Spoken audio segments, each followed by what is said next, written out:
because you're required to have outside resources for your critical analysis essay, I thought I would give you a little bit of help in how to research, especially using databases and using scholarly articles and journals in order to find those sources. One great benefit of working with literature and doing critical analyses is that you are joining a very large group of people who really, really enjoy doing that. So there is a lot of research out there regarding the short stories that you're working with. So there is material to be found. We just have to go out and find it. So I thought I would just give you some tips and hints based on my own experience and based on the materials of the course. So the first thing I really want to draw your attention to is one of the resources that the course has in the classroom itself. So if you go under the course tab and you open up the resources folder, you will find the very first link to be the library research guide. So if you click on that, hopefully something will happen. Here we go. You will find a library research guide. So again, if you click on that link, it will take you to a number of, it's not really a bunch of it kind of is a bunch of resources, but it's also some information such as evaluating information, what is good, what is not.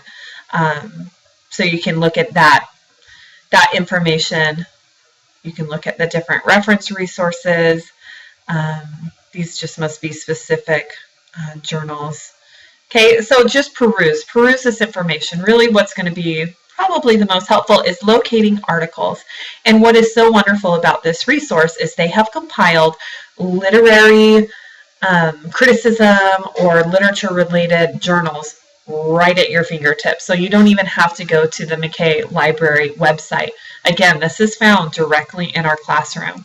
So if you go to the locating articles, Academic Search Premier is a good one. Gales is a good one. JSTOR is one of my favorites. That's what I probably use the most in graduate school and even undergrad, my undergrad program. Literature Criticism Online, Literature Online, and please don't be deceived. These are not online resources.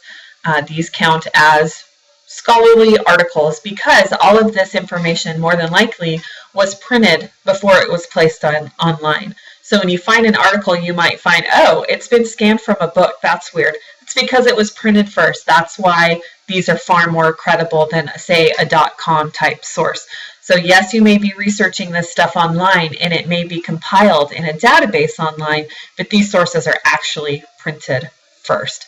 Plus, they are peer-reviewed, which means those articles go out and are reviewed by fellow professors, fellow critics, things like that, before they are even published. So if somebody had a major issue with that article, it never would have been published. So this stuff is safe. This is where you want to spend your time researching. But it is really helpful that the classroom has a direct link to a number of articles and excuse me, journals that you can use. But let's go another route. So again, course, resources, library research guide, very, very helpful. This is the homepage of BYU Idaho. If you come up to the services menu, you can go straight into the library. So this is another way that you can research. Most popular databases contains ProQuest, which would be very, very helpful. And it's got JSTOR. So let's go look in JSTOR really quickly. And I'll try to help you with some searching tips. So I suggest doing advanced search pretty much any time that you want to research anything. But if you're going broad, you can just do a simple search. So I am going to put in A Rose for Emily. Now notice that I have put this in quotation marks. I'm not doing that because it's a title of a short story. I'm doing that because I want this to be searched as an entire unit. I don't want anything that just has the word Rose. I don't want anything that just has the word Emily. I want the specific phrase, A Rose for Emily, to be researched. Now let's say I'm going to look for symbols within A Rose for Emily. So then let's search that. See what we can come up with. Okay. Ooh, so then it will show you what it finds, and it will highlight the words that you have searched. So there's a rose for Emily. Ooh, okay. Hieroglyphics. Okay. Literary dynamics. Rose for Emily. Okay. And at this point, this is when you're going to just look through each article, see which one is pertinent to what you're looking for. And if you don't come up with anything, you can try something again. At this point, I'm just doing, okay, well, what do I even want to write my paper about?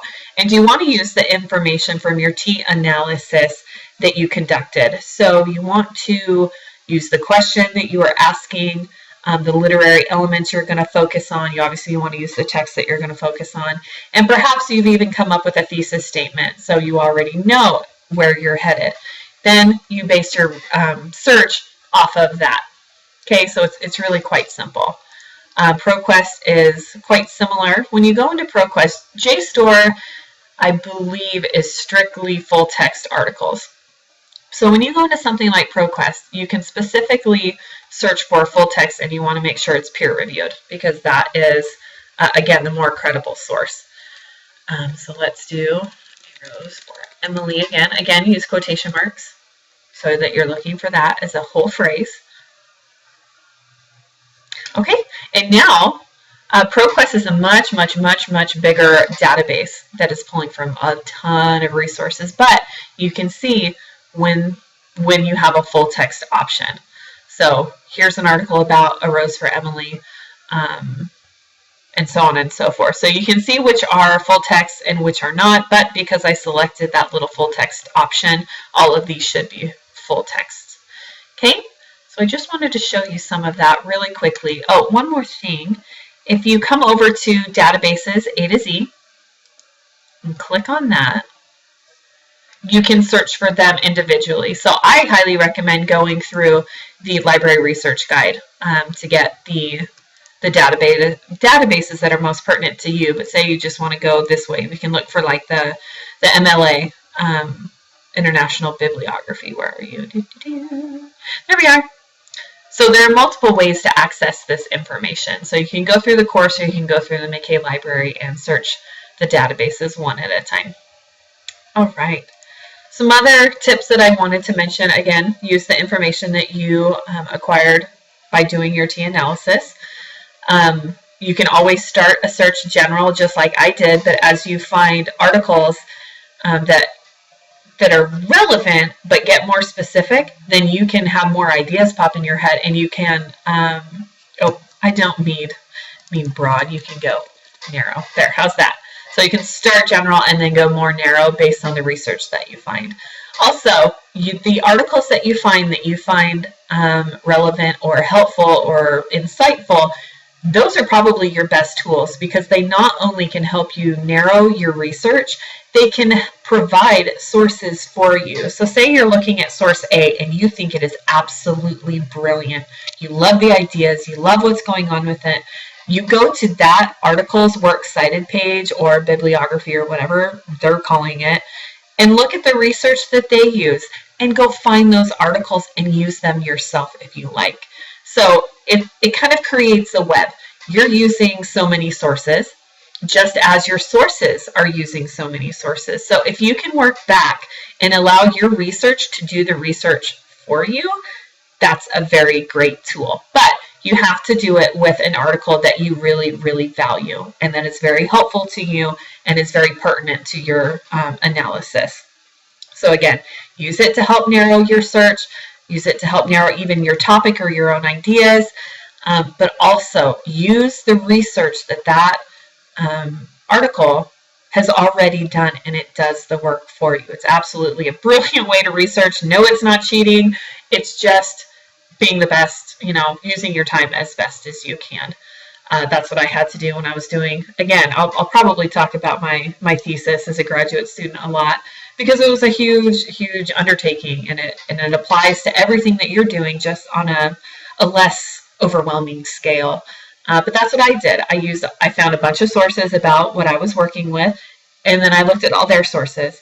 Then I researched those. Then I used all their sources and researched those. So you can just go back and back, and then you'll get to a point where you find that all of the articles are quoting from each other. It's really quite brilliant. So take your time. Try to enjoy the research and go slow and be patient with yourself. It can be quite difficult. As I've already said, use quotation marks when you want to look for a specific phrase. Otherwise, the searches are going to look for words individually. So if you want to look for pathetic fallacy, you would want to put that in quotation marks. Otherwise, it would look for pathetic and it would look for fallacy separately. A pathetic fallacy is a specific thing. Okay, so hopefully that makes sense. My favorite databases are JSTOR, ProQuest, and MLA, but that doesn't mean the others are less good. I've never heard of Gale, and there was another one that looked really good. Lion looked really good. So use the databases. There are new ones that have come out since I've been researching. So take a look, see what's most user-friendly for you, and do your best with the ones that you choose. And, feel free to go outside of that if you get tired of whatever ones you thought were going to be the best. And again, use that library research guide that is in the classroom. That looks like an extremely helpful tool for you and really quick access to the databases that are pertinent to this course. So again, be really patient with your research. Try to be really specific in your terms and what you're looking for, and use research, the articles that you research to help further your research. It's probably the best tip I could give you. So let me know if you have any questions or if you need any more help with research. If you just come to a complete dead end, believe me, been there, done that. Let me know and I will do my best to get you unstuck. Don't be afraid of changing your ideas and your topics maybe. You just kind of have to go with the flow when it comes to research. Don't give yourself a lot of time. Don't put yourself in a corner. It can be a really lengthy process, but I think it's fun. So I hope that you can find that as well. So just let me know how you're doing and how I can help.